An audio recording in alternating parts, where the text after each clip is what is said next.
नमस्कार, मी संदीप आणि आपण पाहताय LS मराठी। पाहुयात काही विशेष घडामोडी। पुण्यातील पर्वती येथील अत्याचाराचा प्रयत्न या प्रकरणातील पीडितेच्या आईची मोठी प्रतिक्रिया समोर आली। यापूर्वी देखील अशाच प्रकारचं कृत्य मुलीसोबत घडलं असल्याचं मुलीने सांगितलंय। आरोपीला फाशीची शिक्षा द्या अशी मागणी आता पीडितेच्या कुटुंबियांनी केली। पर्वती येथील अत्याचाराचा प्रयत्न प्रकरणी महापौरांकडून आढावा। महापौर मंजुषा नागपुरे यांनी घेतली पोलीस आयुक्तांची भेट।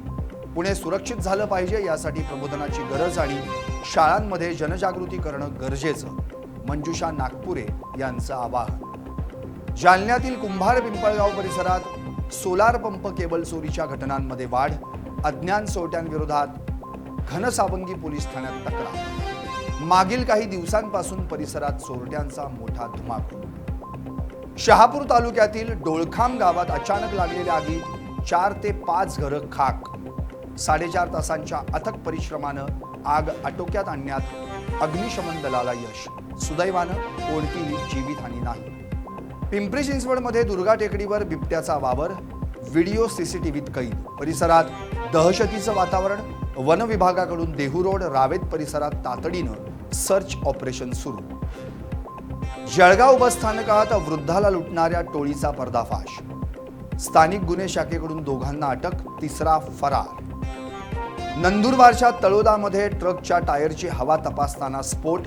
टायरमधील हवेच्या दाबामुळे चालकाचा जागीच मृत्यू। घटनेमुळे परिसरात हळहळ व्यापली। महाराष्ट्रात राहणाऱ्यांना मराठी आलीच पाहिजे, मंत्री उदय सामंत यांचं वक्तव्य। संजय दीनानाथ पाटील शिंदेंच्या गाडीत का बसले माहीत नाही, सामंत यांच्याकडून स्पष्टीकरण।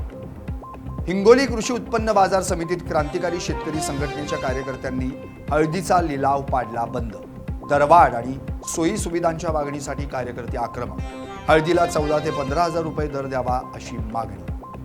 अमरावतीत वीज पुरवठा समस्येवर काँग्रेस आक्रमक। खासदार बळवंत वानखडे यांच्या अध्यक्षतेत महावितरणमध्ये तातडीची बैठक। भूमिगत केबल आणि नवीन जोडणीत नागरिकांचा त्रास।